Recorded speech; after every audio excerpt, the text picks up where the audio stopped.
Thalassery Vayalalam readers സെന്ററിന്റെ ആഭിമുഖ്യത്തിൽ ഒരു മാസത്തിലേറെ നീണ്ടു നിൽക്കുന്ന പൊന്നോണം 2026 തുടക്കമായി.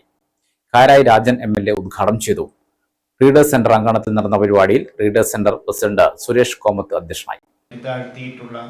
ഐതിഹ്യം, ഒരു കഥ അല്ലെങ്കിൽ നമ്മുടെ ജീവിതത്തിലേക്ക്, സംസ്കാരത്തിലേക്ക് പാടിപ്പതിഞ്ഞും കലർന്നു ചേർന്നും എത്തിയിട്ടുള്ള ഒരു സംസ്കാരത്തിൻ്റെ ഓർമ്മ കൂടിയാണ് ഓണം എന്നുള്ളത്. അവിടെ എന്തുകൊണ്ട് വളരെ പരസ്യമായിട്ട് തന്നെ വാമനന്റെ ജയന്തിയായി മാറണം, ഓണമിനി ആവശ്യമില്ല എന്ന് ചിന്തിക്കുന്ന, പരസ്യമായി പറയുന്ന ചില അധ്യാപകർ അല്ലെങ്കിൽ അധ്യാപിക എന്നൊക്കെ പറയുന്ന ചില ആളുകൾ കേരളീയ സാംസ്കാരിക മണ്ഡലത്തിൽ വലിയ വേരിറക്കം, അവരുടെ വേരുകൾ താഴ്ന്നു വരികയാണ്. വാമനനെ ഇഷ്ടപ്പെടണം, ഓണമല്ല ആഘോഷിക്കേണ്ടത് എന്ന് പറയുന്നിടത്തേക്ക് നമ്മുടെ കാലം, നമ്മുടെ സമൂഹം ചരിത്രത്തെ വക്രീകരിച്ച് ഓർമ്മകളെ ഇങ്ങനെ വികൃതവൽക്കരിച്ച് കൊണ്ടുപോകാനുള്ള ദുഷ്ടശക്തികളുടെ കാലം നമുക്ക് ചുറ്റുമുണ്ടാകുന്നുണ്ട്.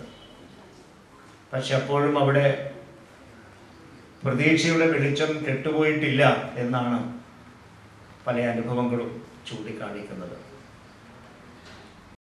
കണ്ണൂർ SN കോളേജ് മലയാള വിഭാഗം ഇന്റേൺഷിപ്പ് പൂർത്തിയാക്കിയ വിദ്യാർത്ഥികൾക്കുള്ള സർട്ടിഫിക്കറ്റ് വിതരണവും കാരായി രാജൻ MLA നിർവഹിച്ചു.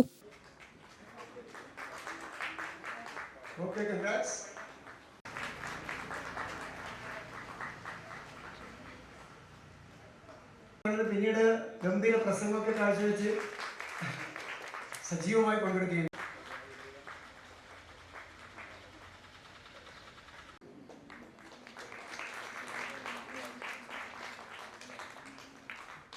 തേങ്ങ എന്നാ പിന്നെ നല്ലത്, എന്നാ എളുപ്പമാണ്.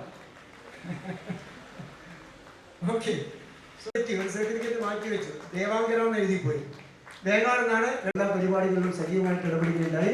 കൺഗ്രാറ്റ്സ് അനന്യ. തുടർന്ന് മലയാള ഭാഷ പാരമ്പര്യം വിഷയത്തിൽ സെമിനാർ നടന്നു. ചരിത്രകാരൻ KK മാരാർ വിഷയം അവതരിപ്പിച്ചു. SN കോളേജ് മലയാള വിഭാഗം HOD ഡോക്ടർ MP സനോജ്, മലയാള വിഭാഗം അസിസ്റ്റന്റ് പ്രൊഫസർ E ശ്രീലത എന്നിവർ സെമിനാറിൽ പങ്കെടുത്തു. Thalassery taluk library council secretary V Pradeepan മോഡറേറ്ററായി. ക്ലബ് സെക്രട്ടറി AK ചന്ദ്രൻ, നഗരസഭാ councillor Baby Sujatha, readers joint secretary NM Dileesh എന്നിവർ സംബന്ധിച്ചു. ഗ്രാമിക ന്യൂസ്, തലശ്ശേരി.